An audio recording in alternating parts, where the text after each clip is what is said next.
Hi, it's HotReset, and today I'll show you the complete guide of the camera settings on Nothing Phone 4a Pro.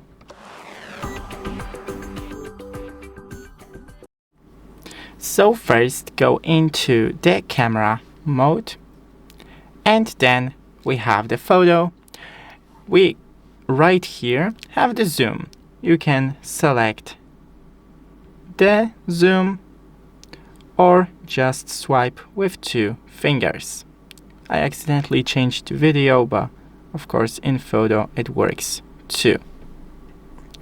Then we have the video and the resolution and the frames right here. You can change between 4K and 280p and 30 and 60 FPS. Then we have the portrait mode. Right here we have the retouching and the options. For example,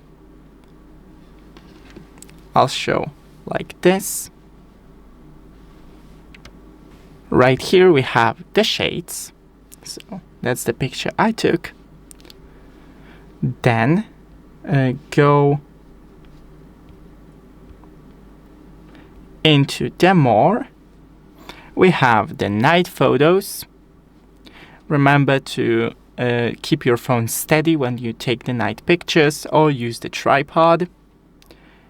Then the slow motion,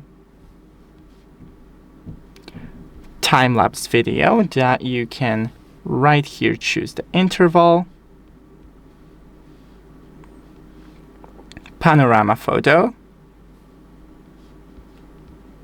and the Expert or the Pro mode, where you can change every single option to your liking. Then we also have right here the flash that you can enable or disable. And that's pretty much it. Thanks for watching. Don't forget to leave a like and see you in the next one.